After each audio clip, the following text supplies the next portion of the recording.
I read the cards, and I got a poop emoji. I'm Justin.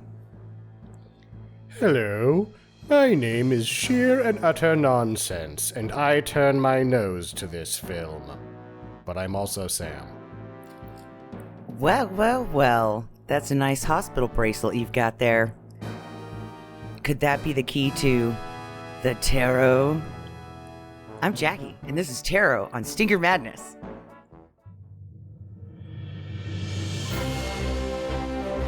Hello and welcome to Stinker Madness. This is a quote-unquote bad movie field trip, but not really. This is a 2024 movie currently streaming on Netflix, so it counts as part of our films of 2024. It would be a SMAPA contender for sure if we were still doing the SMAPAs, if Sam didn't live in a foreign country and we all still recorded together. It might be time to pick this. We've made it through the pandemic. That's really what stopped us. It just doesn't work unless we're all in the same room and we all have time to watch the same movies. We just don't have time anymore. There's no time for SMAPAs. Okay. It's tough enough to get me to watch this crap. Tarot from 2024, starring nobody, directed by nobody, and produced by Sony. They put money behind this piece of shit. I can't believe it, and I don't know what's going on with that studio. But Sam, go ahead and you tell us if you got it. It's Sony Pictures Releasing, meaning that they didn't release. Still a Screen Gem. They still put Screen Gem on the front of it. Screen Gem's the studio. Gems. You texted me in the middle of it that there's no way this piece of shit could cost $8 million. And I'm like, it kind of, I mean. Okay, let me put it this way. Lisa Frankenstein cost 13.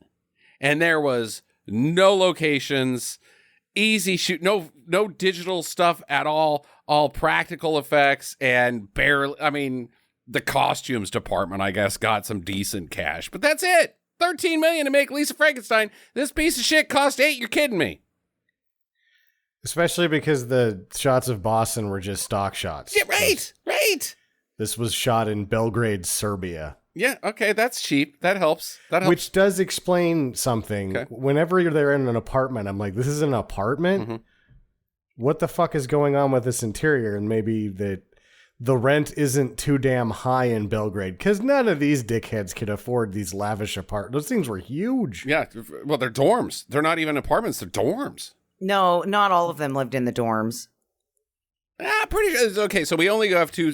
We'll argue about this. We have two locations where they're in apartments, or that reference somebody's home. Is the lady with the ladder clearly a dorm? You know, it's a quad. That's not a dorm. That's like the fucking. It's a quad. It's like the attic of a fucking monastery. No, she's that has like its own attic. She takes a bath at the end of the hall. It doesn't even make sense. It was a whole. It was a hallway with a ladder in it. It's not in a fucking dorm room. That's how dorm rooms are built. There's the quads. There's 4 individual rooms, and then at the end of it is a shared bathroom. That's a fucking dormitory, Sam. And then the guy that goes back and gets whacked in the elevator, he says that he's going back to campus too. So I think that they all live on campus in dorms. I think you're nuts, and I just told you it was shot in Serbia. Right. It's just some fucking weird building. Yeah. It's not a dormitory. No, it's not, but it's supposed to be in the context of the movie. If they're telling us that's a dormitory, they're trying to tell us a bunch of other shit where they're pissing on my leg and telling me it's raining. That's right. So that would be a chief assault on that front as well. Exactly. Fucking assholes. Those people, who I just called names, would be Spencer Cohen and Anna Hallberg, with the writers, directors, and executive producers Joel's of this film. Third cousin. So there's $2 million right there. Why? Okay, because that's got to be $2 million right there. Because his name is Cohen? No, because they're executives, writers, and directors. Okay, yeah. If they didn't get $2 million for making this, if they didn't steal $2 million worth of Sony's money, then nothing good happened here. Because that would be the best thing that could happen here, is that those people took Sony, and they took Sony's money and they kept it.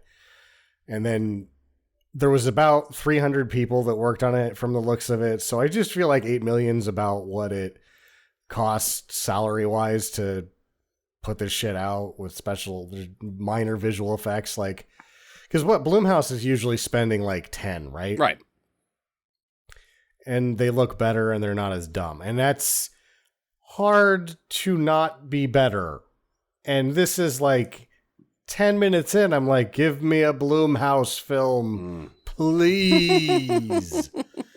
It said like those paranormal activity movies that cost nothing. I think that they cost $8 million, and it's just shaky cam shit.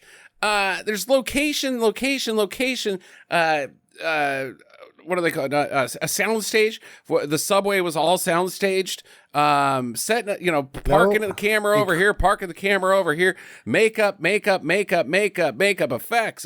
I just don't see it. Plus, it's Sony. Sony doesn't put their money behind anything unless they're putting their money behind something. There's no way it's $8 million. I think this is $20 million movie. No way that there was a sound stage involved if they shot it in Belgrade. You think that the Serbians can't do sound stages, Sam? You think that we monopolize sound stages, big ass rooms with padding on it? They can't have those. They Bosnia. They fucking invaded Bosnia. They're not good enough for that shit. Are you kidding me? Of course they got sound stages. They had the Serbian soundstage. The Serbian soundstage people would laugh these fuckers off the lot. They just shot it in the corner of the subway while nobody was there. I don't think that's a thing. I think subways are always filled with peoples. This isn't okay. All right, it's I'm staying with $20 million. $20 million. Sony fudged the numbers so that they could say, "Oh, this movie fucking made money," and then sell it to Netflix. There's no way. I mean, 20 would be too much. I think it's 20. It's whatever. I just don't see Sony paying for it if it's $8 fucking million budget. Well, that brings an interesting point because you're not Sony isn't supposed to play by the Blumhouse rules. They're supposed to play by the big boy rules, and it's not worth marketing a film it's not worth footing the bill of $20 million worth of marketing for a film that's not worth at least $25 million in production. That's what I'm saying. But there's no way this shit cost $25 million. I think also this says that it had on the wiki, it was like, made $49 million against 8. And I'm like, I gotta know more. Right. So I went to the numbers and it made 18.7 domestically and 30.3 worldwide, which would then put it in a situation where, let's say it cost $8 million and let's say they did a limited release with as minimal marketing as possible with stand-ups and cardboard and posters and everything else, that they only spent $10 million on marketing. This shit barely broke even. Barely broke fucking even. And they didn't just spend that amount of money because, Jackie, how do you know about this movie? It was in the theaters this summer, and they showed previews for it at the other summer movies that we went to. There were advertisements on Facebook. There were advertisements on TV if you were watching a streaming service. It was everywhere. They put money behind this budget movie. Fuck that, dude. This thing cost more than 8. Well, I'm saying they probably spent $15 million on marketing. That's what I think too. Which means that they didn't make their money back. They did not. So they should learn from the Blumhouse on this, because that shit costs 10. They probably spend 15, and they never get less than 50 back. No, they do not. Like never. They do not. Like if they get, that hurt, we only got 50 back. Right. 50. And hands off movie making. Just give it to Jason. They let Jason do most of the time really stupid shit, but it makes money, and Sony doesn't have to fucking, or whoever Blumhouse distributes her doesn't have to fucking get hands on. Sony clearly got hands on this because this is a PG-13 movie with lots of sequences that are, you can hear the gore, that you tell that they wanted gore, but they're also like, well, rated this, nobody's gonna see this if it's rated R, we gotta put it PG-13. So Sony had their fucking fingers in this shit too. It's a travesty is what it is. Because the thing, I'm not me right now. I'm giving compliments to Blumhouse Productions. Exactly. One of my most hated, but the fuckers at least make money and they stick to their formula, and it's shit, but at least it's streamlined and it's a quality product of shit. If it's a box of shit, it's the nicest box of shit that you can buy. That's right. Damn, I put my passion into that shit. This is like a bag of shit. Mm-hmm. The bag is wet and it has a hole in it, Mm-hmm. and it's runny diarrhea. It's just somebody took runny diarrhea on top of a fucked up bag. Yeah, like one of those Ruffles bags that like isn't just exploded out of the bottom, but like ripped along the side too. So it's not even a bag anymore. It's just like whatever that stuff is. I don't know if it's plastic, but it's gonna get in your system. You got microplastics getting in it because you're eating shit. I thought it would be like a third grader's lunch bag that had bananas cut in half in it, so it got all sticky and moist through. And then somebody took just a wet dump right on top of it, and that's what we have here. And I also came to a realization, and I think I'll save this, but like, there's a reason why, and I'll save that for the end. But these motherfuckers should get capped at 75 minutes. Oh, totally. There's not 90 goddamn There's just minutes not. of movie. There's here. just not. They repeat dialogue. They have the same conversation twice in multiple sequences just so that they can get to 90 minutes. Yeah. Back to more about the making of this film, which is nothing. There's nothing to know because nothing happened. Right. It's barely anything. So Jacob Batalon is the kid from Spider-Man. He's Ned Leeds. Oh, yeah, right. What? Oh, God. That So we got was Ned him? Leeds in here. Yeah, that sucks, man. That really sucks because I did not recognize him at all. no, Which explains maybe why the ending is unexplainable. he's great in the Spider-Man movies. He's great, even though he's Gendry. No one could be good in this. This Harriet sucks. Slater gal that's the lead was in Pennyworth. Did anybody know that was a thing? Yeah, it was a show. DC did a Pennyworth show. We're too old for the CW, right? Okay, was it on CW? Or maybe the WB, whichever that what it Arrow and all that stuff gets pushed through. Yeah, whatever that's called. And then Tatler Magazine. Tatler Magazine. Tatler Magazine that's a person's in 2023 named her as the one of the up and coming bright young things. Okay. Tatler Magazine. Have you heard of this, Jackie? No, I have not. I don't even know what that is. So if any of us would have heard of it, it would have been Jackie, because it's sort of like a lower shelf British glamour mag. Do they have page 3 girls? I don't know. It had fucking Markle on the cover of the wiki, so I was like, oh, this is crap. And it's a magazine. I guess those exist still. Yeah. Well, when you got, how else are you going to look at page 3 girls? You can't.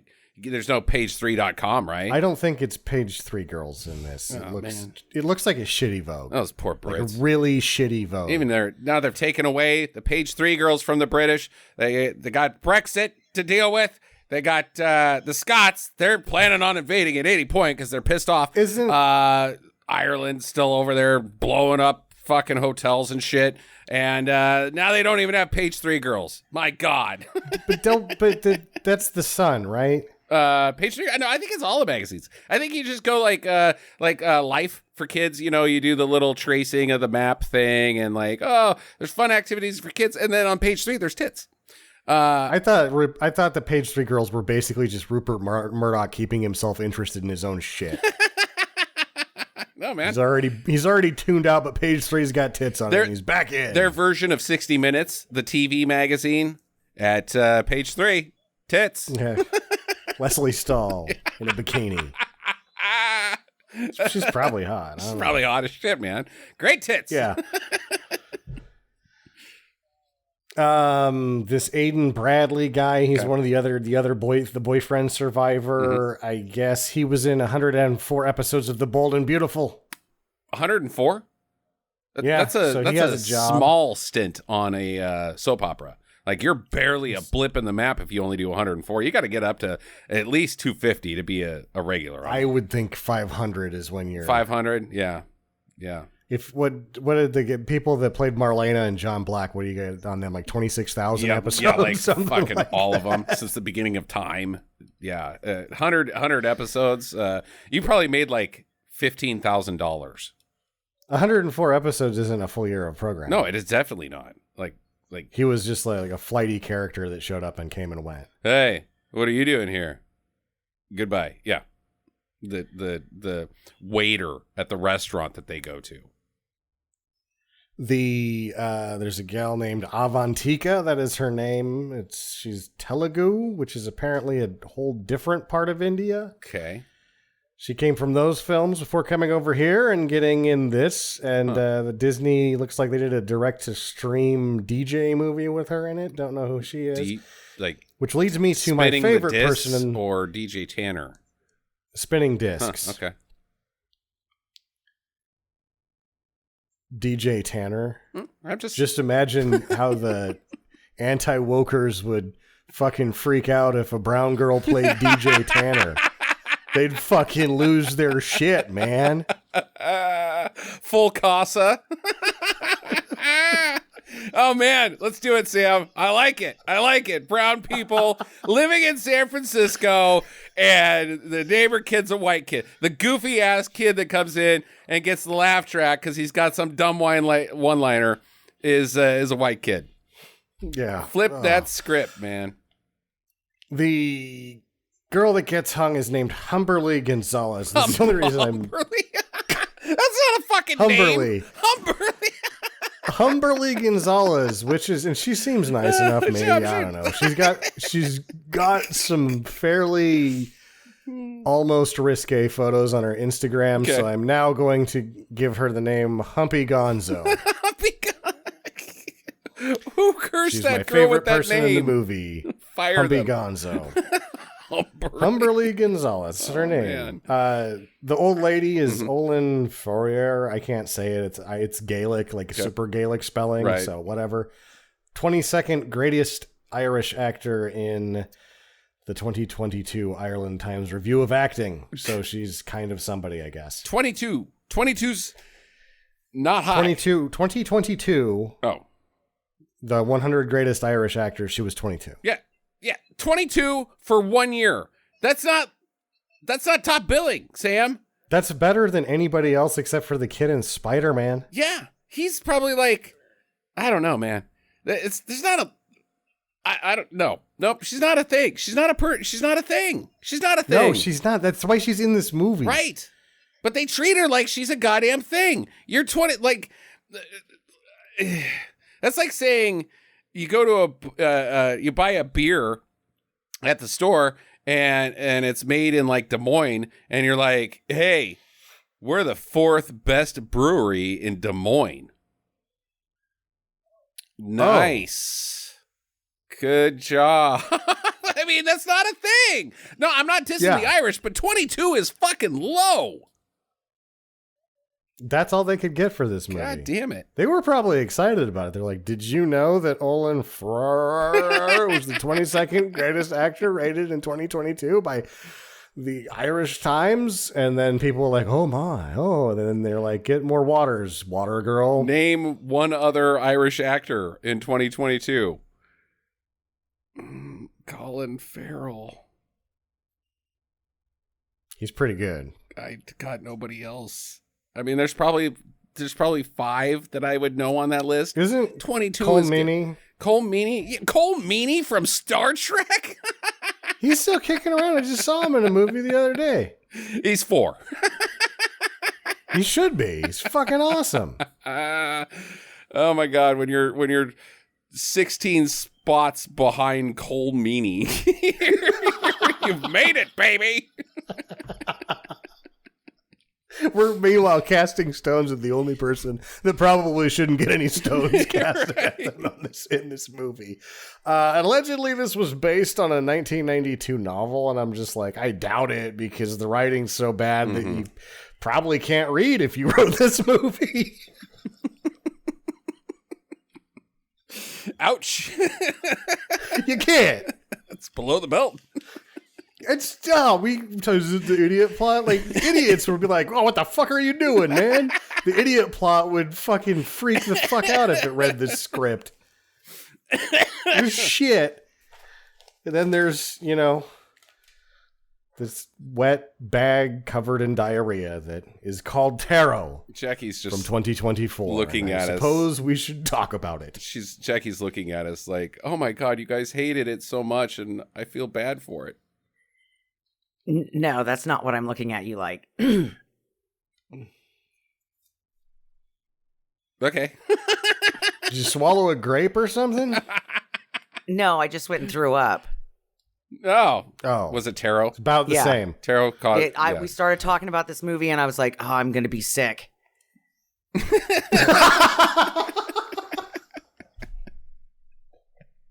Oh, man. That's how I feel when I watch Santa Claus and the Ice Cream Man. This movie is vomit inducing, not because it's gross, because it's goddamn terrible. But I have some confusion about how I feel about this film that we'll talk about later. So the film opens okay. to the rating, obviously, because we're watching it on Netflix, and it's going to tell you everything you need to know up front. Right. And it's got like violence and language and sexual situations, and it's like PG-13 for this long list, and it's like, so it's PG-13 for almost enough of those things? Right. Because it can't really be PG-13 if it actually had all those things, which it does not. It does not. It does not. Okay, so what we got here is these rich kids, I think they're rich, have rented a mansion. They call it a mansion. It seems like a big-ass house. I guess they did like some VRBO thing, which Jackie and I have done VRBO. We rented a little tiny like 800 square foot cabin, and it cost us like $400 for a week.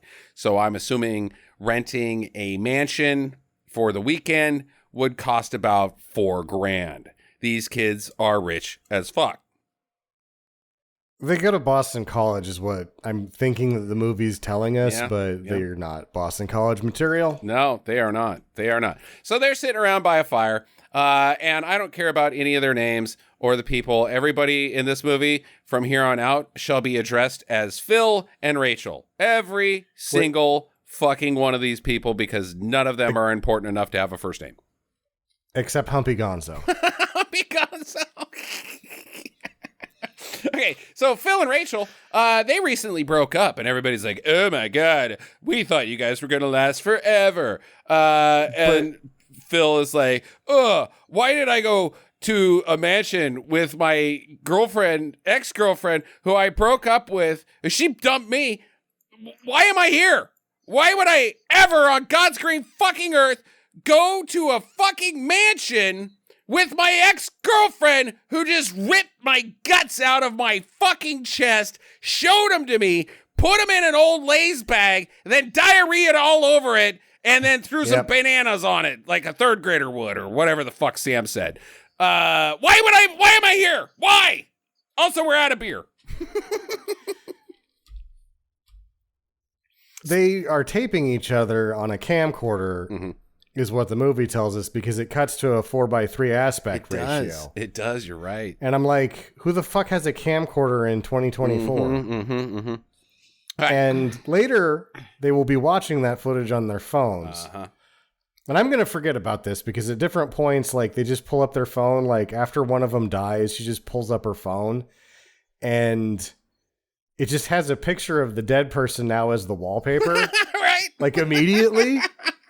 Like, the time and the date's on there. Like, she hasn't even swiped to open the program you can yet. get that app, yeah. So, this movie is definitely the newest movie that we've seen that doesn't know how phones work. Right. No shit, huh? Okay, so there's no beer. And so they're like, oh, crap, let's go looking for liquor. So they go all over this house. They find a room that's got a don't go in here sign and a padlock on it. They have a trash can full of bottles and cans that would land them all in the hospital if there was only that many of them drinking it. Right. Because you're looking at a fifth and a half rack of beer per person. And they're not even drunk. No, they are not. They are not. They've rolled through $400 worth of alcohol, and they're totally fine. And they all weigh about 120 pounds. The average mean weight is 120 pounds. These people can't drink a whole lot, but they have managed to do it. And despite all the barf that has been put in Lay's bags. Or they're just so stupid they accidentally got non-alcoholic beer and the margarita mix that you need to add the alcohol to. Right? Just dusted all of it off. Man, I'm so wasted. Do you feel wasted? Because I don't. No, you're not drunk. So this padlock, they're like, how are we going to get in here? I don't know. Turn the handle. And they just go right through the fucking padlock. I mean, it is not even, what was that padlock doing there at all? They say that they broke the door to get in. No, they didn't. Because you can't. You can't break the door. It's a pull. They pull the door open. It's in the shot. It's a pull, not a push. So if you like smash against it, you would have to smash through the entire door jam itself, which no human can do. Captain America probably struggled to do that. And so it doesn't work. It just doesn't work. It's stupid. God damn it. I know also, it's nitpicky, but it's fucking dumb. Leaves a stash of booze in an Airbnb. Right. That's the one thing you don't leave. If you've got a bar, you fucking don't rent your house. Yeah, you drink it dry and then fill up the toilet paper and peace out. When we were on break just a couple weeks ago, when we didn't do an episode, Jackie and I were on vacation. We had a wonderful trip. Went to Cincinnati, beautiful city. Cleveland, pretty nice city. Detroit, got some work to do still, guys. Great downtown. Oh, Canada's right there. We were in Canada. Anyways, the whole time while we were up there, I was thinking, before we left, we had somebody watch the house, a family friend, quote unquote, watch the dogs. And like 2 days before I was leaving, I was looking at my very, very well-stocked bar that I've worked very hard to have a nice variety of expensive booze. I'm looking at it and I'm like, Jesus Christ, what am I going to do with all this fucking booze? Because I'm leaving my house to a fucking stranger, basically.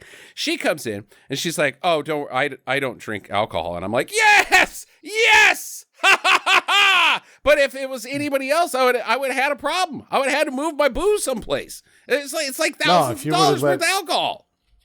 If you would have let me watch your house, I would have drank you dry. Yeah, done, gone. I'd been like, fuck. VRBO, what's the other one that pisses everybody off? Airbnb. Right. No, you can't leave that shit out there. Anyway, but they didn't. They locked the door. So they go downstairs. There's all sorts of weird stuff down there, old antiquities and things of that nature. And they, one of them goes up to a table and she's like, hey, look at this weird book I found. And she opens it up and it's the Necronomicon. And she summons the Deadites and Ash's sister gets beheaded and then turned into a Deadite. And he has this big, huge adventure because that's what this movie is it's just fucking Evil Dead. They couldn't even fucking think past the cliches of every other movie that is just Evil Dead. This is Evil fucking Dead. It should be, but it's just shitty Final Destination. It's also shitty Final Destination. But that, I mean, like, the whole Cabin in the Woods premise is right fucking here. The entire goddamn thing. Yes, our heroine is not actually, she may or may not be a virgin, but she's still the fucking virgin. In fact, it's a little implied that she is the virgin because we know our tropes, right? If you fucking have sex, you're going to get stabbed, right? She says that her card, when she eventually does her tarot, is death. And what causes, I wrote it down.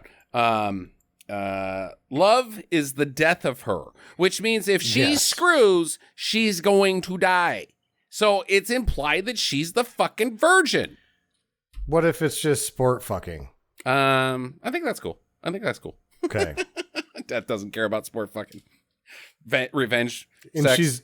she's got this before, so that's why she breaks up with her dude. She's like, I love you, so if we pork, I'm going to die, right. So I'm just going to sport fuck everybody else. Oh my God. So Phil, he finds the tarot cards. And he's like, hey, cool, look, tarot cards. And Rachel, she's like, I know what to do with these. My mom died of cancer or something. I kind of checked out on all the mom stuff. Oh, she taught me what did horoscopes. you check in for? Right, Jackie, what you paid attention? Yeah, mom got sick is all she says. So she doesn't say whether or not it's cancer. But then you realize that she's wearing her mom's medical bracelet. Okay. Which is weird. Why is it important? What is it? My mom taught me about tarot cards because she's a fucking baddie old lady. That's it. Mom did not teach her about the tarot cards. She learned about the tarot cards when her mom was sick because she wanted to see what she could do to change the outcomes. And every time that she said it, the tarot was like, nope, she's going to die. Well, look, I'm not going to say anything about like the paranormal, but the one thing I do know about how tarot cards work is they aren't like it's not Magic the Gathering. You can't play a card and be like, ha ha, I've got the juggler. Ha ha ha, I've changed. No, they are used to predict the future, right? So by using them, you're not going to change your mom's diagnosis of being sick dead. They're not. This is, but like I don't know that much about tarot, but I dabbled in it for a little bit, and this is not even how tarot works. Like, really, how tarot works is it basically makes you think about the problem to where you're proing and conning it. Like, tarot fools you into solving your own problems. It's actually not bad. Totally. No, I'm not. Like, of all the dumb things that marks buy into, because you're still a mark if you're getting taroted. It's a scam, but it's not that big of a fucking scam because it's the same scam that your psychiatrist pulls on you. Yeah. You solve your own problems. Oh, how are you feeling today? Well, work was real bad. Well, tell me more about why work was bad. Well, my boss is a dick. Why do you feel like your boss is? It's just asking questions, right? And you solve your own problems with your own words. That's how psychiatry works, and it's great. It's great. But tarot cards do the exact same thing. The answers are vague, and so you interpret how you think the cards are read. The tarot reader doesn't actually. Oh, you've got the juggler. The juggler usually implies that you are very busy in your life. You've got a lot of moving parts. I do have a lot of moving parts because that's the answer to everybody. You can't go wrong with everybody's got a lot of moving parts in their life. Man, I really need to focus on calming my stress down because of all these things that are happening around me. That's what everybody's. So it's you're doing it yourself. It's not like a fucking medium that's like, oh, Phil is in the room. Fuck you, Phil's not in the goddamn room. Fucking asshole. You know what I mean? No? Yeah, but so they do the tarot readings, and it's not really how tarot works. And she's like, it's bullshit, is all I can really say. That's what I know. This isn't how tarot works. This is bullshit. But she gives everybody sort of a predictive thing and says a little bit, which I thought was going to be one of the rules of how this worked, was that if they don't fall under their standard behavior, astrological behavior, because you're a Pisces and that's two fish running away from each other. So if you don't run away from your problems, you're going to be fine. And that one happens specifically later with Humpy Gonzo, but then it breaks that rule entirely. Like it almost like it broke that rule to begin with, and then it gets you at a point where you're like trying to pay attention to the movie because you're like, man, I'm really trying to pay attention to this movie because I'm going to completely tune out and not remember anything if I don't. Only because I'm having to watch it in an academic sense. And I'm like, oh my God, there's rules here. And then it completely washes that away. But she does lay that out that like there's some astrological preconceptions to their character that they need to avoid, even though that will not play out properly later. Yeah, exactly. And your comparison to Final Destination is quite accurate because it's blatantly obvious that this is just, we're spoiling the movie for you. This is how you're going to die. You signed up for this, so we're going to spend 20 minutes describing vaguely how people are going to die. It's obvious.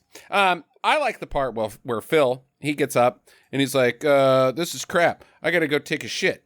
So he takes a shit, and then he's coming out of the bathroom. There's a spooky door. And the spooky door is got wind coming through it. It's closing itself and then opening, and it's like wind, like a draft is being let in by this open door. So he walks into it, and Can't see anything. There seems to be a vague shape out there. And then the motion light comes on, and it was just a door to the back of the house where they keep the trash. That scared the hell out of me because, it's a door that goes outside. The horror. I mean, it's their first attempt at a jump scare. And they didn't land any of these on me at all. It's the door that goes outside. Because it's just some stationary trash that isn't blowing in the wind either. Like, they've got wind sound effects, and they've got some guy moving the door open and closed like it's the wind blowing it. But then when they show the trash and the light, it's not blowing around. So the motion light, like, he turned the light on himself and scared himself by doing it. Exactly. It's just... Oh, my God, it's trash. Oh, God, this door. It goes outside. My God. Ah, fuck. Scary. The movie spoilers are continuing inside, and it ends with Phil getting his cards read by Rachel. They broke up, and he's like, "Oh, so you're just being a fucking butthole to me and telling me that I'm being a butthole because you dumped me, you ripped my guts out and shit on my plastic bag." She's like, "What?" Then she reads herself, and she says the love is death of her thing, and then I guess we get a vision.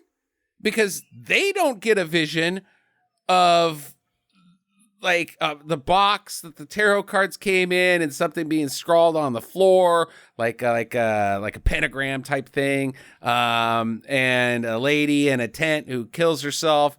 We see that, but they don't.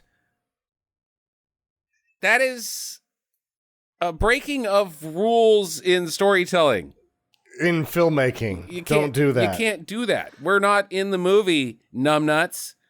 We don't. And they had like 2 minutes to play with to keep this at 90s. Right. They could have just left that out. Right? No, but it's scary. Tarot! Is it? No. So morning comes, and nothing happened. Nothing happened at all. Nothing happened to them at the mansion. At all. No. The morning comes, they're like, all right, well, let's go back to campus. Get in our fucking $40,000-$50,000 SUVs and let's listen to podcasts, murder podcasts, and Phil won $700. Hey, that's cool. And we don't get to partake in what happens in the other car. That's scary too. Rachel, she gets home and she takes a bath in her dorm, as it's written right here in her dorm. And there's a ladder, and it's down from the attic. It's one of those like.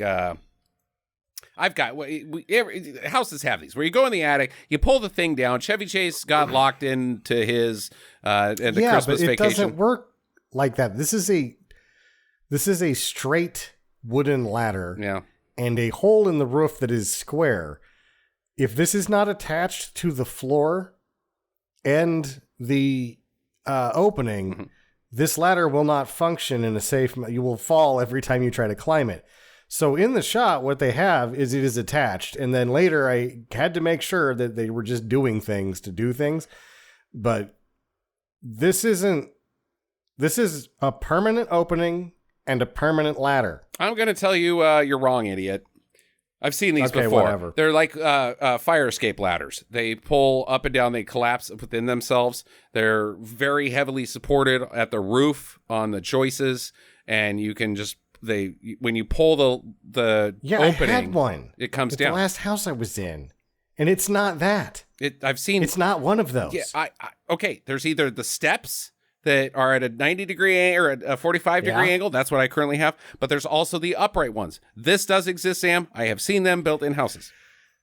Okay. Older homes particularly have these because you don't have the room to have the 45 steps. Or the 45-degree steps. You got to go straight up and down. Mid-century, or not mid-century, early Victorian houses have these. There's no door. There is it's a just door. A hole. There is a door. Yes. In this shot, there's no door. There's a door. She closes it. We're arguing too much about a ladder because... Either way, it's not a fucking dorm. Oh, my God. Now we're arguing about that? Move on!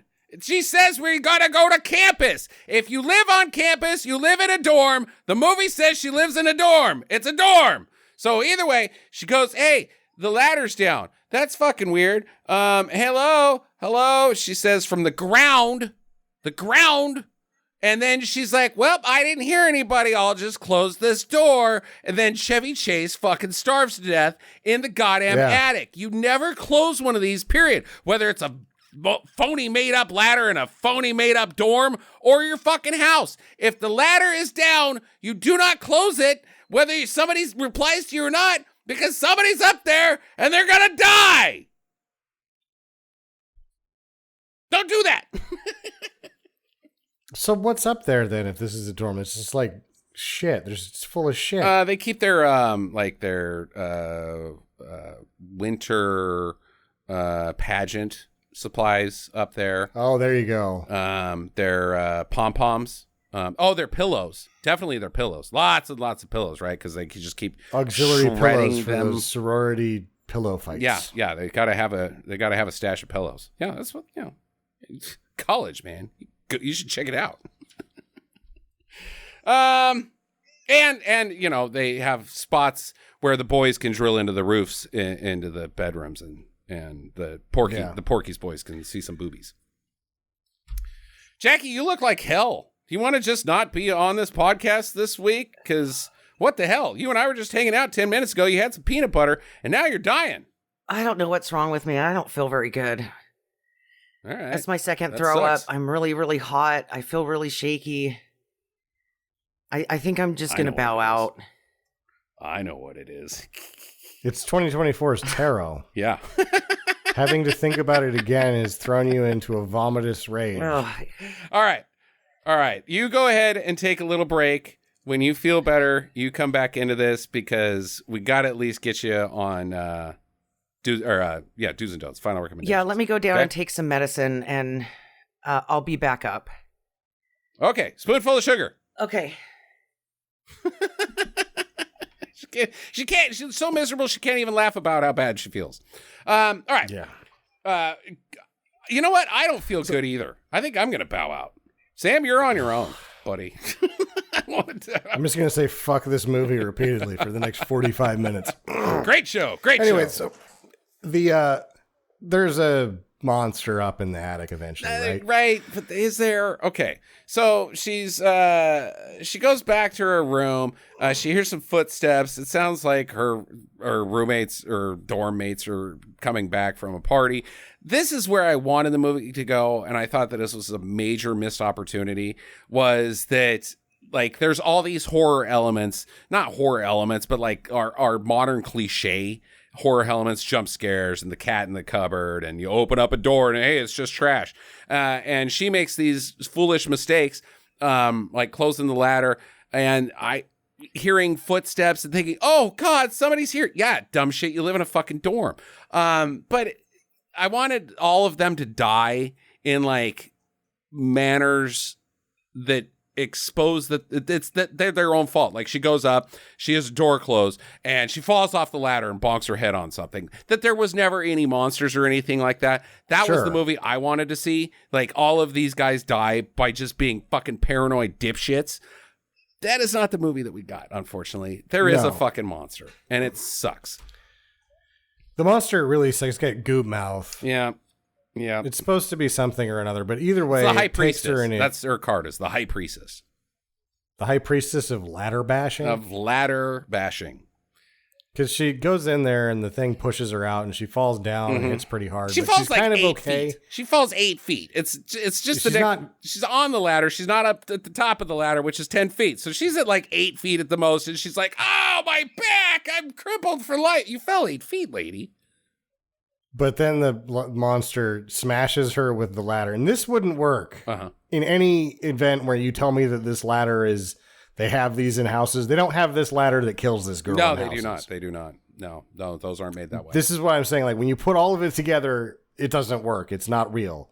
So they have an implausible ladder murder. And then somebody calls her while she's getting bludgeoned with said ladder. And it's her birthday, so her phone is just set to happy birthday on the ringtone. Do phones do that? Can you make your phone do that? Oh, it's my birthday. I got to change my ringtone. Oh, fuck off. Oh, my God. Or maybe it's an app that like changes it for holidays or something. Yeah, I don't know. And then mines all your data. Yeah, right? Of course.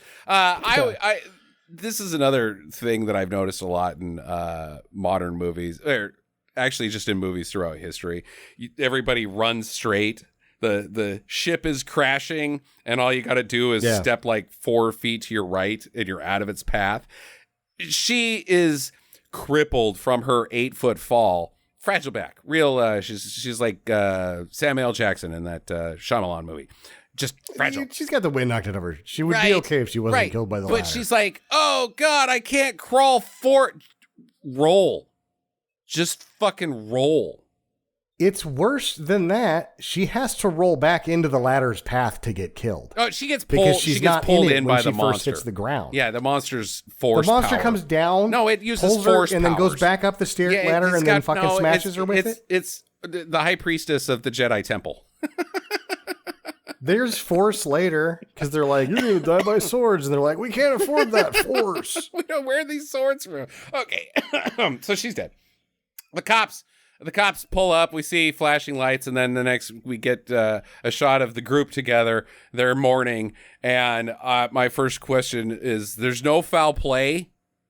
Yeah, I wrote down police and they don't have that yet, but they will. These guys, this group of friends in this scenario, especially when the phone records show that one of them was being talked to, they're not like, oh my God, she died by accident.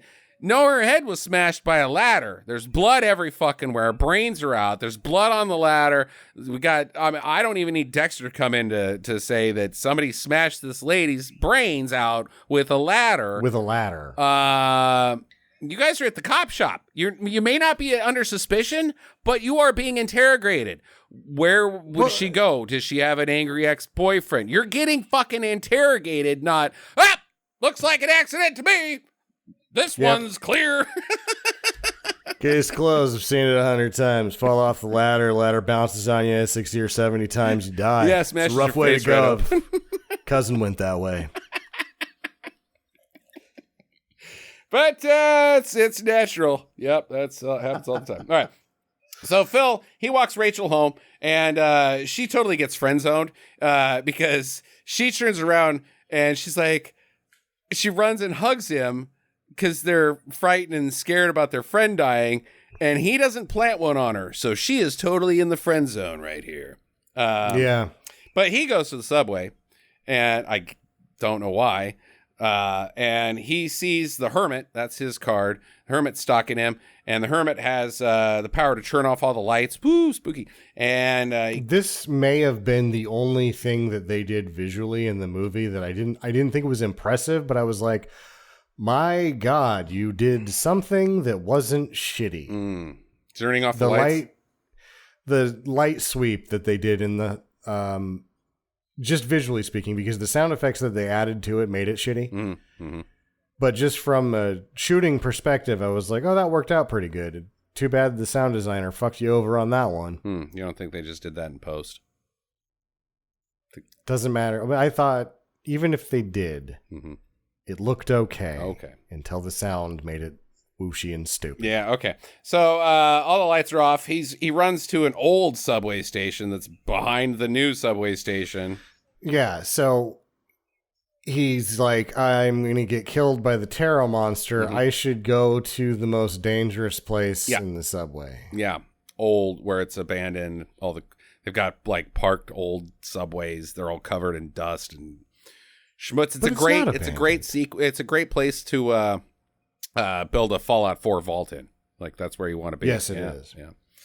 So he sees the newspaper. Hey, guess what? He made the front page finally for something.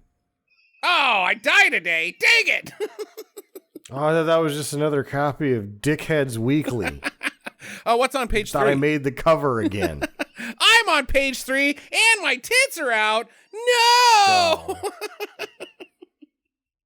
Okay. So he gets scared.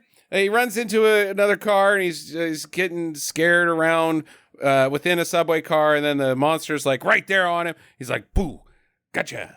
And the guy's like, leaps out the subway car, and then a moving subway hits him, being driven by the hermit. This is not a functioning rail station. This is an abandoned subway system. They just park the subway, the cars that don't work off to the side of it, I guess. And then ghosts or what? Hope they don't get in the way of the subways. Demons can get up to top speed in these or is it even like? No, they just, when they have rail cars that are shitty, they just put them off to the side and hope they don't fall in the way, causing a transportation disaster. Right. So how does a demon get in there and like work it so that it starts driving down the tracks? No, there's just trains that go through there all the time. This is Boston's transportation system. They're just hoping for the best. It looked pretty crappy in there, like it didn't really get used anymore. It doesn't work. None of this works. Oh my the ladder God. doesn't exist like that, and this place in the subway that has abandoned cars where subway trains still roll through at full speed. Yeah. I don't think it's a place. I don't think it's a place either. Anyways, he's dead. He gets smushed. The cops show up and they're like, all right, so 2 of your friends died in just as many days. One got smashed in by a ladder. The other one got ran over by a train that doesn't exist. So looks like another accident to me, Phil. This one's at least more plausibly an accident. He's high on drugs, screwing around in the... Yeah. Can't really do a very good toxicology on a splat to find anything out. What about this paper that's got his face on it that says he dies today? Is that... the guy brought, the monster man brought that with him. Oh, he took it home. Yeah. The hermits. He's going to reuse it. He's going to just paste somebody else's face on it next time. This is good. This is a good little reusable Dead Place magazine cover. This is a good thing I do right here. I can't just let this one go. Okay, they're like, no, this looks pretty cut and dry here. You guys have a nice day. But finally, they start asking questions. In the school library, they get interrogated at the library. Yeah. Okay. Kind of. They're like, all right, kids, stop screwing around. See you later. Yeah, it's your library. The group decides to spend the night together. Phil, he thinks it's murder. Rachel, they think that they're accident. But then Rachel puts that it's all the tarot cards together. Oh, he died by a ladder. And I said, oh, you're going to be moving up in the world. And who killed it? Oh, yeah, the high priestess. I don't know if the high priestess actually killed it, but ladder. I said ladder during that tarot. Yeah. And then he's on the wrong track. If he gets on the wrong track, he's going to get hit by a train. I said that earlier. So it's tarot cards. And then he's like, that's fucking stupid. Shut up. Shut up. No, I'm going to Google horoscopes. Because that's all they find some fucking lady. By Googling horoscopes. This gets more dubious. It's in the screen. They Google horoscopes and a bunch of blogs written by one person about how people die from horoscopes is page 1 result of Google. 1. Man, the Serbian internet's weird. Yeah, it's weird over here, man. So yeah, they find this lady. She's a blogger about tarot cards and horoscopes and getting dead from them.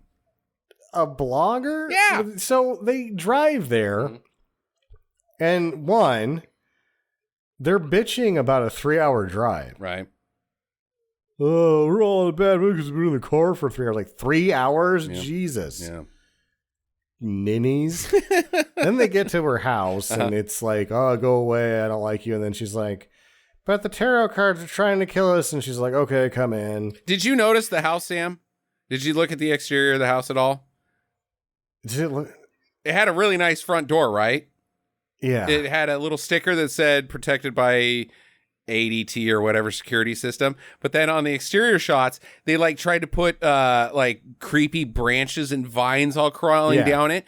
But next to the fucking door where those branches were was like one of those like rubber brick facades like that you have at like trade shows and stuff to pretend like, oh, this is our fake house. They put a fake house on a real house that was too nice to make it look fucking shitty.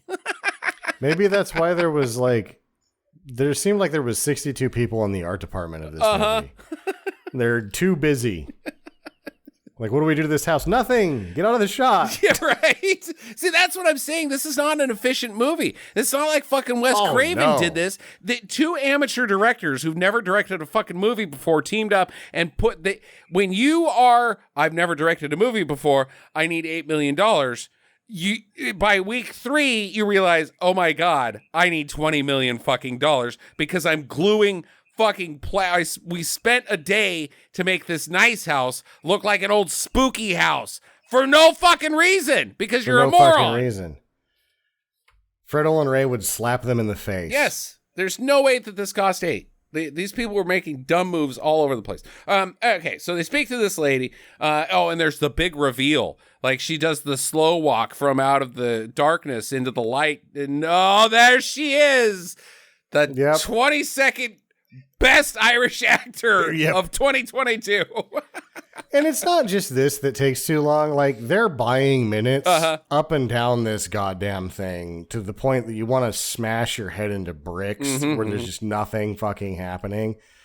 But anyway, the lady comes out and she's got her walls all taped up with conspiracies and tarots and everything else. And she's like, she tells some bullshit stories about people that died. One of them was Woodstock. Oh my God. No, she doesn't, Sam. She gives a murder podcast within this show.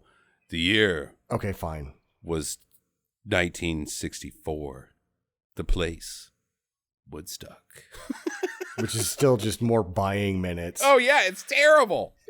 And eventually she's like, I'm the survivor that didn't read my own tarot. Could give myself a reading and I didn't die. Right. And I've been trying to find and destroy these cards. It's what I've dedicated my life to. And they're like, we found him. And she's like, okay, bye.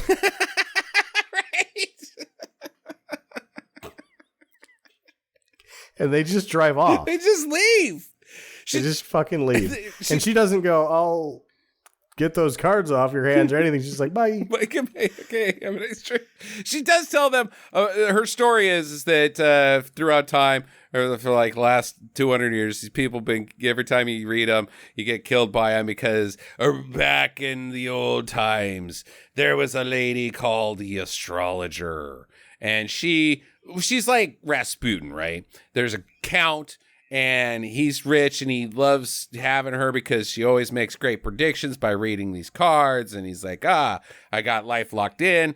I've got that Beckett's sports guide from 1985. I'm going to travel to the future, make some bets on some sports, get a giant hotel in Vegas. My wife's going to get giant fucking tits. And then someday her fucking punk son's going to come in and she's still going to try to bang him. I don't know what's up with those two.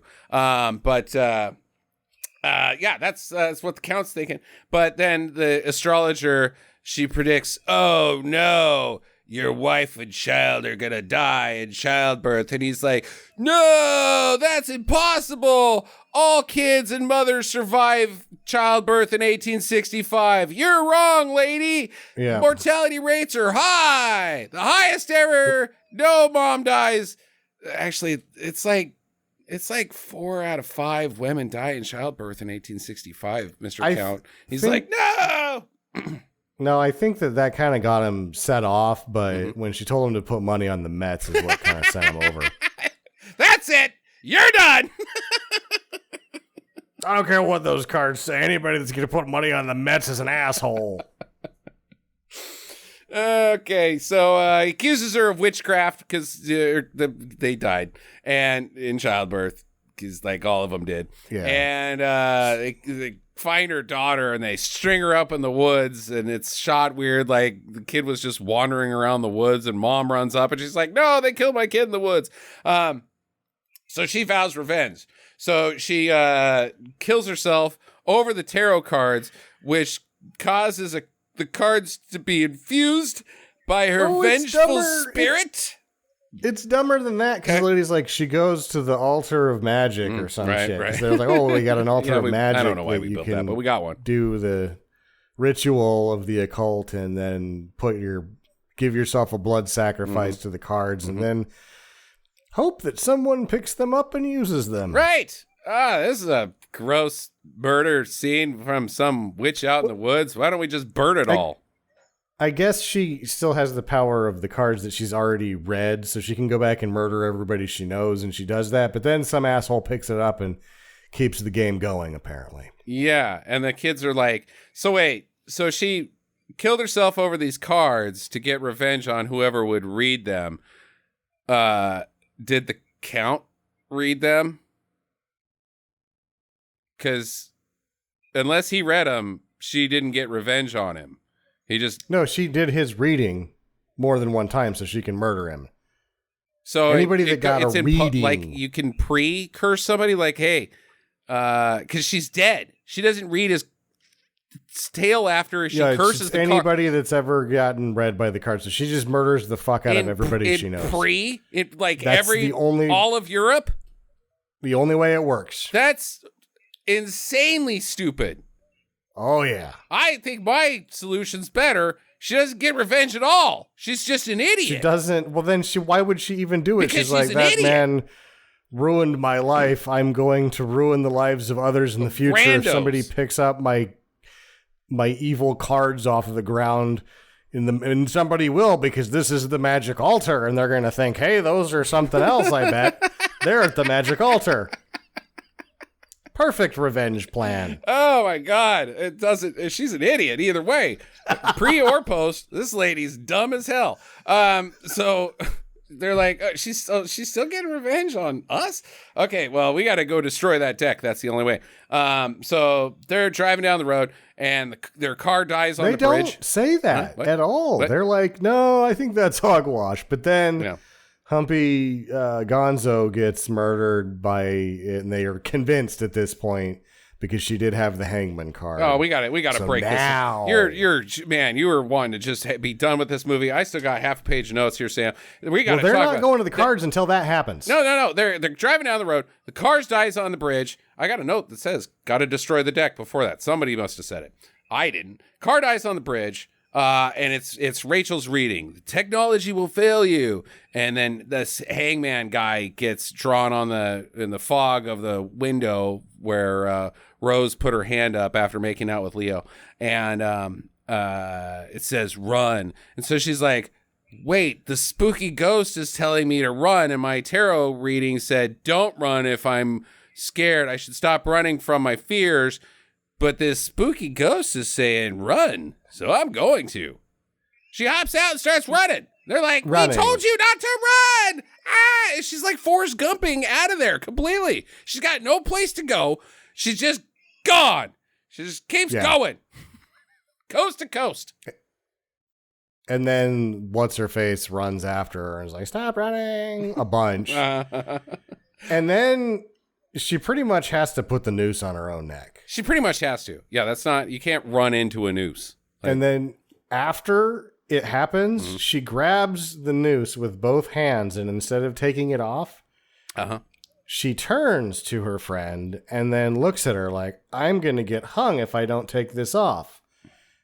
And this happens for a while, and then she doesn't, and they finally hang her. Yeah. Also, did you know that Jeep Cherokees have spooky demon detectors? I didn't know that they came standard with those. Yeah, I didn't know that they had the object detection thing. Object detection? There's no object, Sam. It's a fucking deadeye. It's headbutting the Jeep. So there's like headbutting detection. That's not an object detection.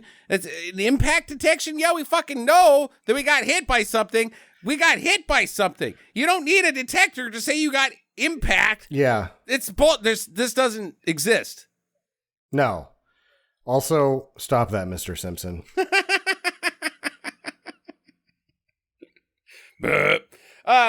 So then, Rachel gets strung up and I think eviscerated or something. I don't know. We hear some squeak. She gets hung, I guess, and then now they're all in on destroying the except for Phil. Phil says he's out. Screw you guys. I'm going home. And he starts walking back. But your tarot reading says don't go home in so many words. And he's like, fuck off. Fuck off. I'm out of here.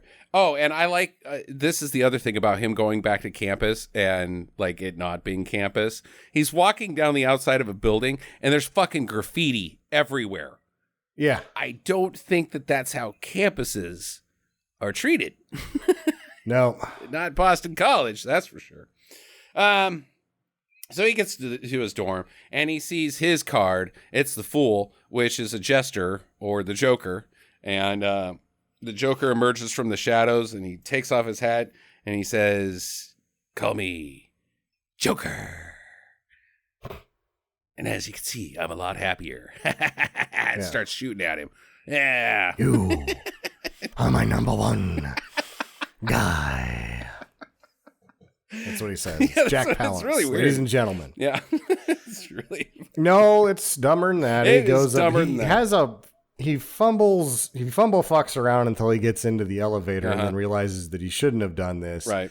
At which point, the jester just starts fucking around. Just starts fucking around, dude. Just fucking Dicking around. off.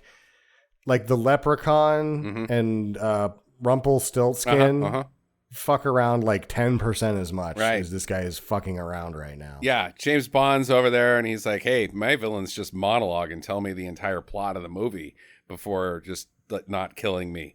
But this guy's a whole nother level of just fucking around. He's like, "Look at me, I'm on the roof now. Now I'm over here. I'm going to walk back and forth. You're in the elevator. I'm over here now." And like, what? Just kill him. And then whatever. runs up to the elevator, or does the creepy, like, stutter, jump cut to the elevator. But then the elevator doors close in his face. And Phil in the elevator's like, so is he closing the doors on his own face? Yeah, because he pushes all the buttons, and then the buttons don't have numbers anymore. They just have Joker emblems. Right. I'm confused. Do you know how to kill a guy? The Joker? And then it just cuts away. Just cuts away. So we are to assume that he is dead. Yeah, we see the Joker open his mouth and he's got nasty pointy teeth. My note is, I guess he gets eaten. Huh. The rest, they go back to the mansion. They're like, "Oh, we're gonna find those cards. Fuck Phil." And so they get the cards and they toss them in the fire, but the fire doesn't do anything. It doesn't burn them. And they're like, "Damn it!" So they call the blogger. She shows up and she says, "Hey, thanks. Hey, I have spent my life trying to track down these cards, but I wasn't going to come if I wasn't invited." Yeah, it's really, really nice. I couldn't just show up, right? This is a VRBO. I got a real bad rating on VRBO. I took a really nasty duke in somebody's bathroom and like it flooded. And like I ran, instead of plunging, I ran from the poop. I had no shoes on. Didn't want to get the poop on my shoes. Water flowing down the stairs. Turds just everywhere. The entire sewer backed up. Destroyed their entire home. They had to get one of those mitigation services with the fans and the guys and the vacuums to come out. And it's all because I took a really low rated. They did say I was prompt on my payment though, so that's nice. I did get 5 stars for that, but 1 star on house destruction due to giant turds.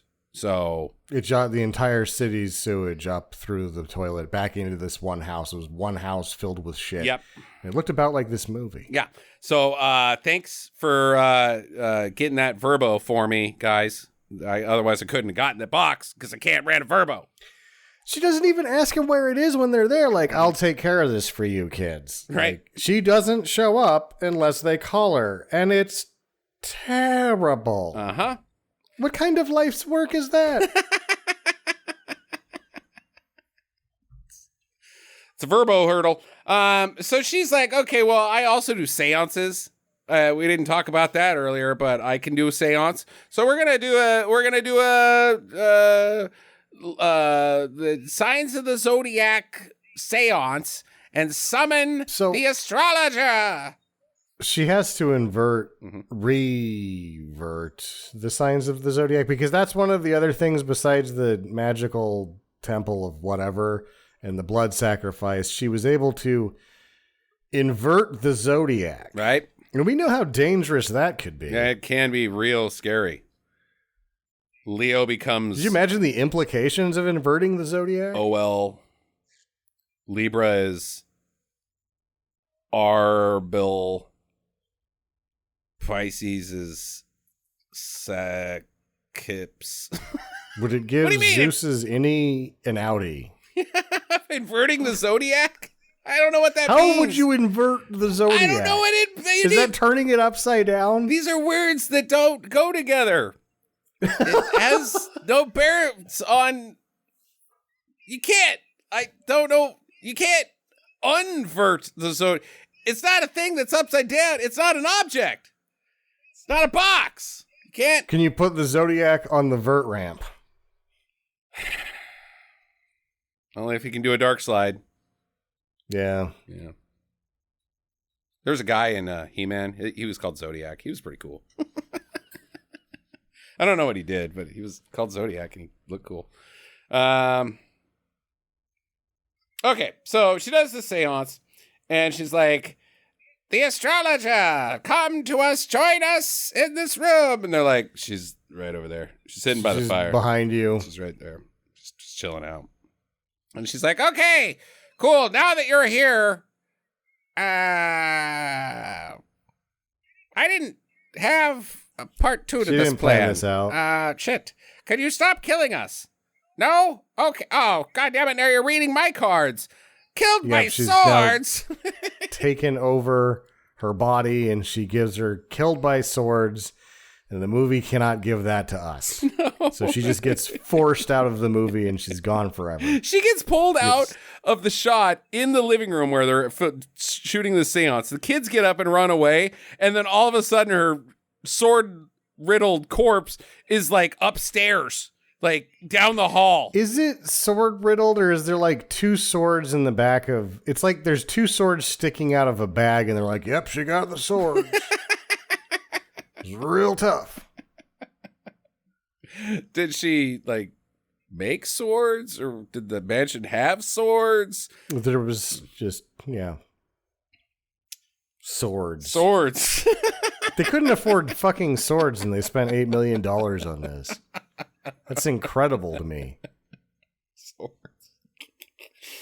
Oh, my God. Okay, so the group, they're running around, and Rachel, she gets split up from them. The devil's chasing Rachel and Phil, while the magician is calling to Rachel in the basement, which means that because what we learn is that the astrologer, she's not calling these tarot people. She morphs into them and uses their visage to murder people. So she's currently both the devil trying to kill Phil and currently also downstairs in the basement being the magician.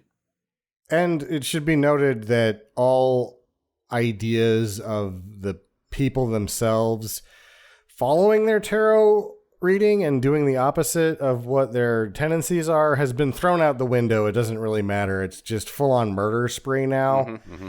And the magician card gets his own weird audience. Yeah, he's got a little vaudeville show. He's got like seltzer water and he's spraying other people in the face and like Hugh Jackman shows up and is like, I am a better magician than you, and he teleports across the room because that's a ye olde time turn of the century vaudeville movie too, The Prestige. Remember that shit? It's pretty good. Yeah, I liked The Prestige. I did too. I mean, I liked it to a point. Yeah. I wasn't mad that I watched it, but it was like one of those movies that was like, I'm so smart, but I'm really not that smart. I think it's like his third best movie. Yeah, whatever. Yeah. Whatever you don't whatever me. Are you a Christopher Nolan stan? Best movie is the short stan. film where he has nuts on his chin. That shit was hilarious. So he cuts the one girl in half. Yeah, she says Sarah she number crawls 4. into What it. are the girls' names? Rachel. Rebecca? Rachel. They're all Rachels. Rachel 4 is dead. Yeah. She gets cut in half. To not our delight. Like, no, it was super we dumb.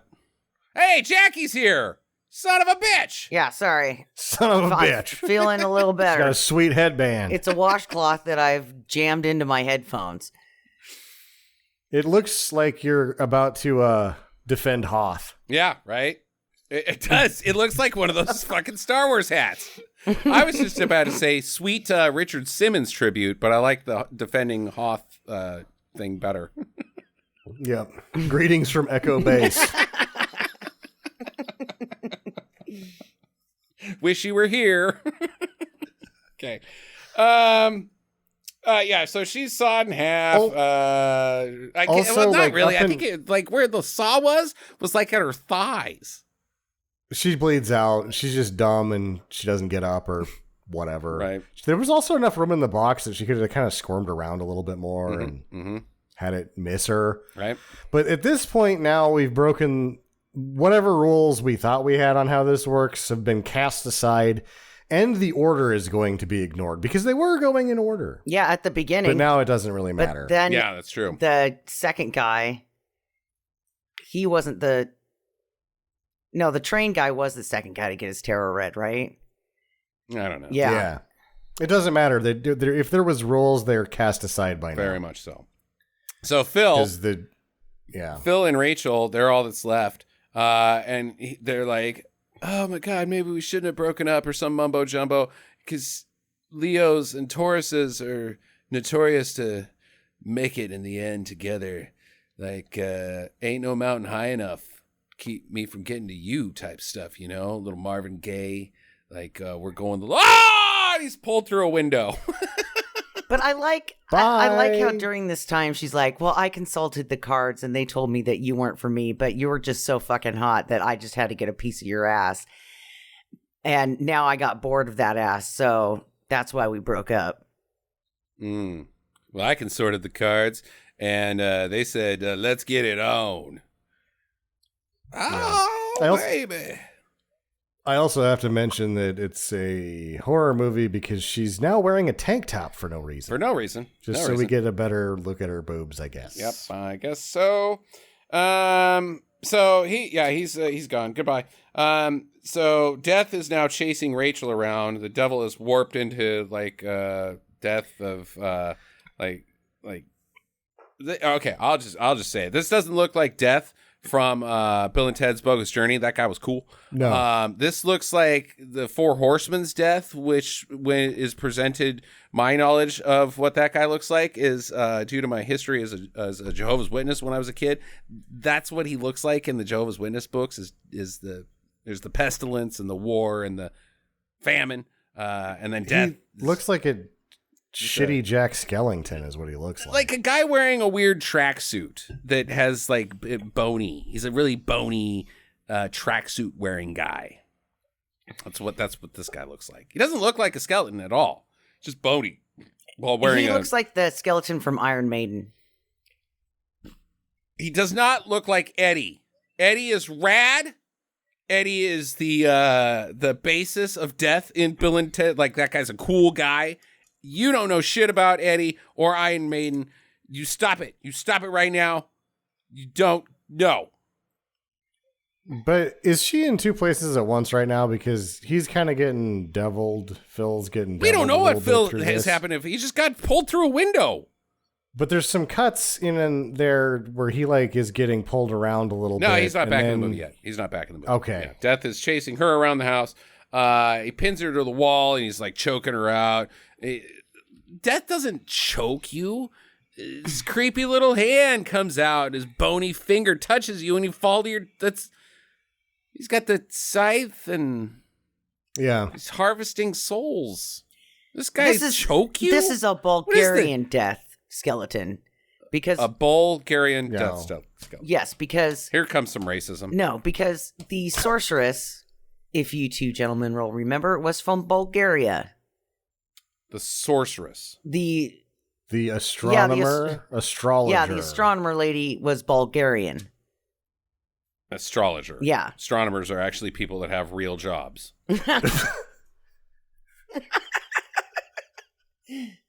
Shots fired, astrology.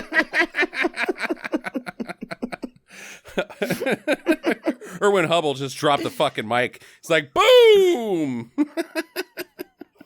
That's who's on my team. Oh, did you spend 8 years in bullshit school? No? Okay. Weirdly, Galileo did both. Yeah. Slinging out well, either cards way, and he doesn't, like, he's gonna kill her, or she's gonna kill her, but then she went out of order, I guess, so she screwed herself over because he shows back up and he hits her with a fire poker. Yeah, just bonks her. Like, And that is enough to get her like distracted or hurt or something. Yeah, Death takes a holiday. Death takes a fucking dirt nap, baby. Fire poker.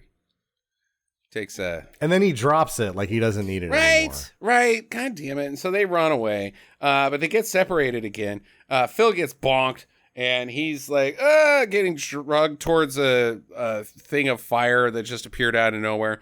And she's like, I'm going to reverse the tarot. I'm going to read her tarot reading. And then she's going to be like, damn it, I got to kill myself. I guess. Well, how does this work? Because she doesn't know the astrologer's birthday. Right? No shit. No shit, Jack. Because she was like everybody else in the beginning of the movie. She was like, you're an Aries. You're a fire sign. Yeah, but that's not how tarot really works. No, it's not. But this is a combination of air. I don't know. But either way, according to the movie's rules, she doesn't know this lady's birthday. So how is she supposed to do jack shit? Right. So I guess this is the last of the rules that it decided to break. Pretty much. It poorly set up some other ones and then cast them aside just recently as well. And she's reading it. She's like, you got death. Ha ha ha. But you could not be a bitch anymore. Like, you could just stop it with the vengeance stuff, being the, like, Ghost Rider and everything. How about you be cool? And the astrologer mean lady's like, no. And she's like, okay, well, let me go. You're holding on to me. Just like my mom did. Let go, Mom. There's flash. It's fucking stupid. Then the astrologer lady gets sucked up into a tornado. I'm going to call it, she got tarot-nated. Tarot-nado? Tarot-nadoed. Oh, yeah, tarot-nated would be like sung her a nice song about cards. Terranated would be getting bombed by a drunk girl. Like Tara. What's her name? Tara what? Tara Reid. Is that what you're thinking Tara of? Reid. I'd like to get terranated here. You'd say that, and then like 10 minutes in, you're like, oh, that was a bad idea. Terranated is awesome. I mean, awful. I don't know if I like it or I hate it. This'll be a good story later. Tarot-nadoed. God damn it, I fucked up my own joke. Tarot-nadoed. It disappears. And so then they just she bail. takes the bracelet, the medical bracelet, with her when she disappears. Why? To release Rachel from her past of holding on to her mother's death. So she did Rachel a bro solid? Yep. Bye. I guess. I'll take your pain. Okay, no, you took the bracelet. My mom's still fucking dead, dumbass. She died in pain. I was there. It was tragic. I had to bury her. Still killed happened. all my friends that are dicks. Yeah, you killed my friends. Oh, thank you. Fucking you suck. You suck, astrologer. I just tried to help. Yeah, well, take your help and go someplace else. Like the fucking no zone. Go to the no zone. Stuck in the no zone from now on. Asshole. Then I like how the box of tarot cards bursts into flames, right? And there's all these tarot cards on fire. And tarot card decks are pretty big, right? So, sure, I guess. I mean, they're definitely not getting their deposit back from this trip, whoever booked this. Verbo? Yeah. Oh, man. Because there's going to be burn marks all over that room. Yeah, etched. So you etched a zodiac table in our hardwood. It's going to be tough to buff out. Plus all the shattered windows that people got pulled through. There's a lady downstairs, and her legs aren't on her anymore. And some old broad with 6 swords poking out of her back. Yeah. At least 2 swords in a bag next to a chair. Plus, there's just some old-timey vaudeville people just hanging out in the basement like they're expecting some sort of magic show to continue. Yeah. No, you're not. 1 star on your Verbo profile, lady who is dead in our basement because it was the lady who got her leg sawed off the book it actually. So they're excuse me.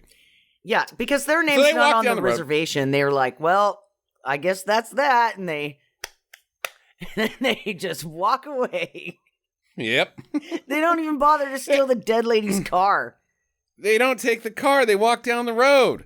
And they're like, whew, that was a crazy weekend. Do we even know if the lady got there by car? Yeah, they drove in, because there's a shot where they're like looking at the car like, we're going to get in that car and drive to the mansion. Yeah. Huh. Yeah. So they took the Range Rover, and then rich girl... Oh, no, I was talking about the life's work lady. Oh, the life's work We don't blogger even lady. know- How'd she get there? Where's her car? She just showed up. She just showed up. She got dropped off by a friend, maybe. Uber. Uber from 3 hours away. So they're walking down. I don't think Uber takes life crystals as payment.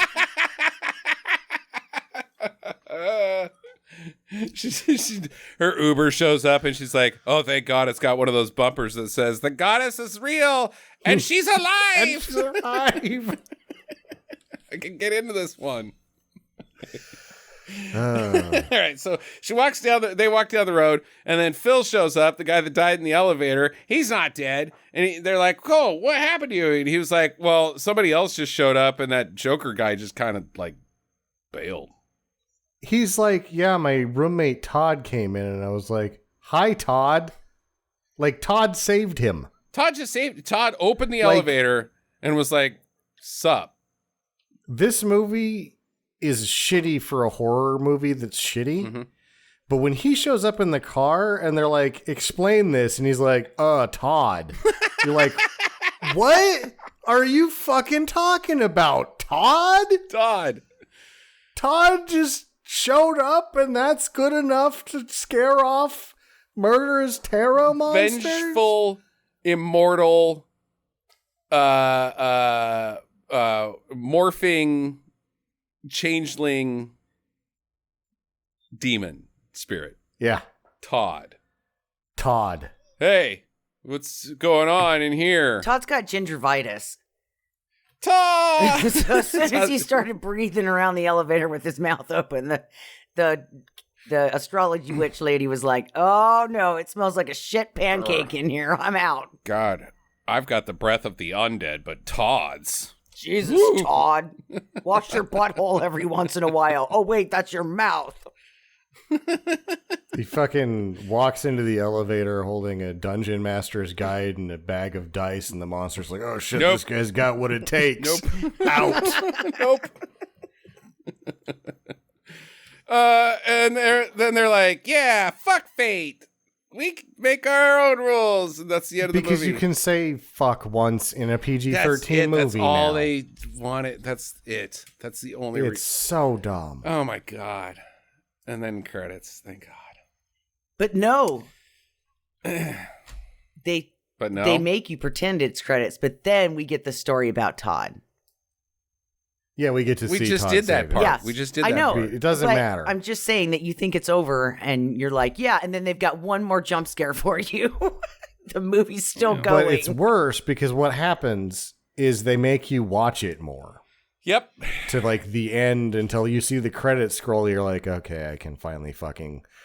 And a lot of times I'll watch the credits just to see if I can answer a few of my questions. But like the second that the scroll happened, I was like bailing from the room, like running from the movie actively. Okay. I only had 2 questions. The budget, I still stand by that this costs way more than it's reported. They're pulling a fucking cannon here. I answered that for myself. What's going on at Sony with the Madam Web and then this piece of shit? Jesus Christ. I don't know what's happening over there, but you guys don't have an answer for it either because you don't work for Sony. So somebody else ask a question. So do they all die in a fiery car crash because Spider-Man kid that was the fool was supposed to die as the numbers are going up and he's in a confined space? So okay. 1, does he just never drive again or use an elevator? And 2, do they all die? No. And no.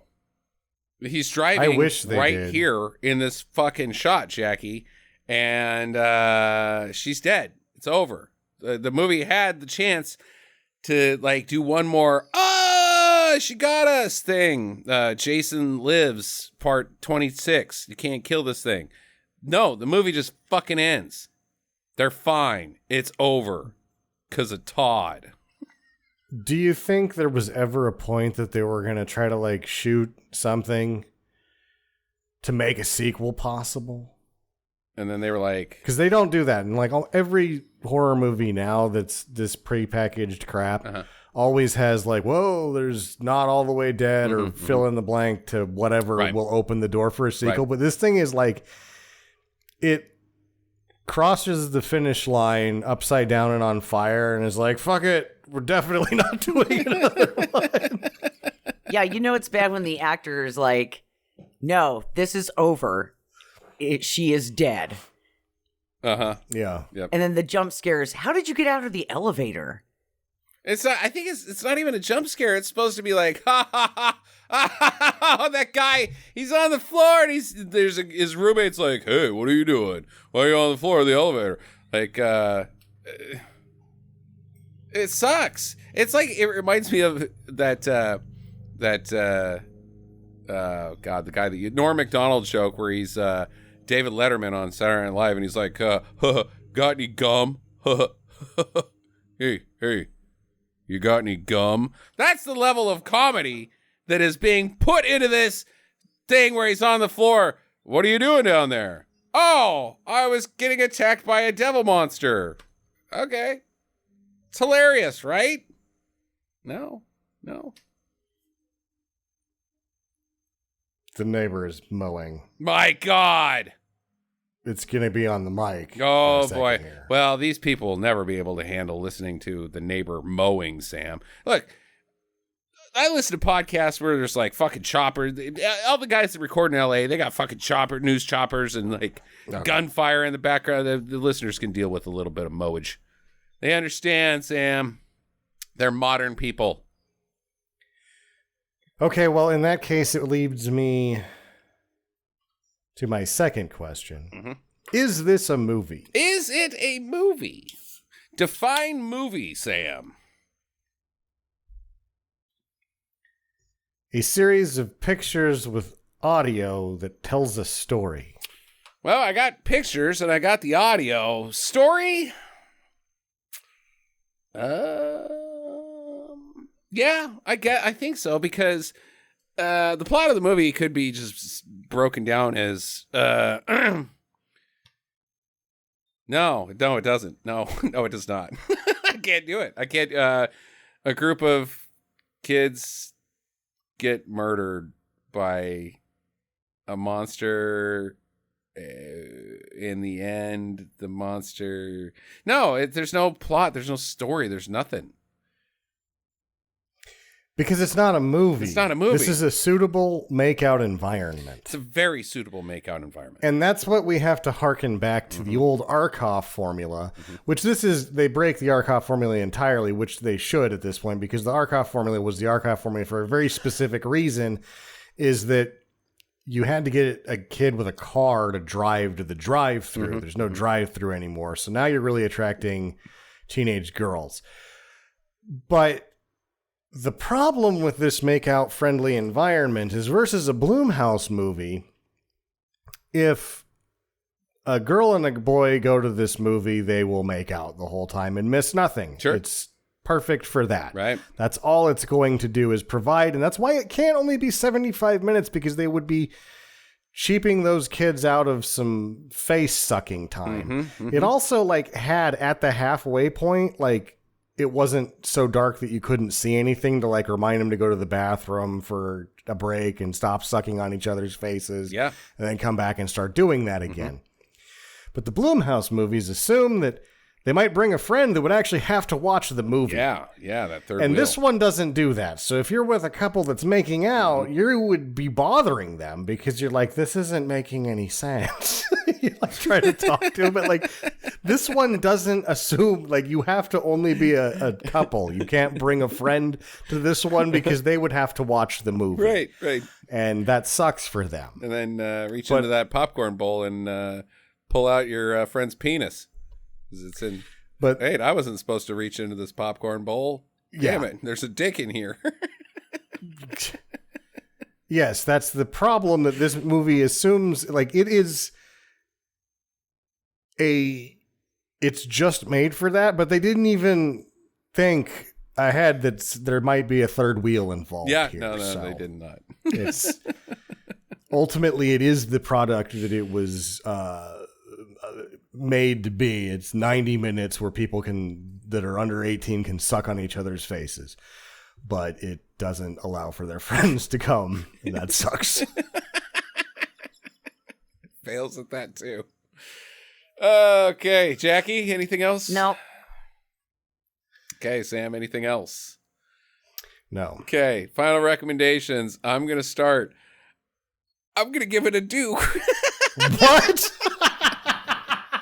See, I agonized about this, Sam, because the thing is when Jackie brings us these horror movies, I suffer. Like, I squirm in my chair. I'm uncomfortable. I'm in agony. And this, I kind of just chuckled throughout the entire thing because it was so stupid. It's so stupid. And, like, a lot of those budget horror movies that exist nowadays, I can't stand watching.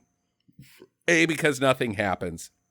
And B, because the film quality, the filmmaking itself is like amateurish. It gives me nausea to watch those sometimes, the other ones that Jackie picks, or there's some cutesy hook to it and I can't stand it. This one was just dumb and stupid and poorly thought out, and I riffed out throughout the entire thing. It is not good. Like, it is seriously bad. I'm torn because I'm going to say do to a very select group of listeners that are advanced class. But I'm still giving this a 3 stars, 3 out of 10. Like, it's bad, real bad. I can't give this a good rating. It's going to be low, but at the same time, like, I think that there's some opportunity here for some peoples to have some fun. It's so dumb. It's so dumb. You got to see how dumb it is. It's a riffer for sure. Yeah, you can't just take our word for how dumb it is. You got to see how dumb it is. It's the sour milk. Let me try that sour milk. Bah, that sour milk is bad. Oh, yeah, let me try. Yeah. How bad is it? I praised Blumhouse Productions for 10 minutes at the beginning of this show because it was that bad. It's dumb. It's dumb as fuck. Sam. If you're a dude and you'd like a throbbing heart-on that spits and withers under its own weight, or a girl that would like salt and butter under her shirt but over her bra, then this is the film for you.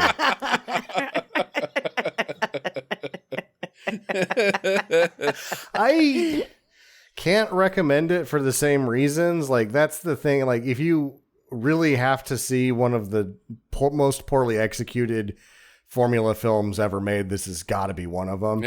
But I was really bored the whole time, so I'm giving it a don't. What was that one from a couple years ago? To make out with it. Make out with. If you're a teenager that wants to make out with a teenager, you've already done this one 3 times. What was that one from a few years ago with Joey King that we watched? It was not the Slender Man.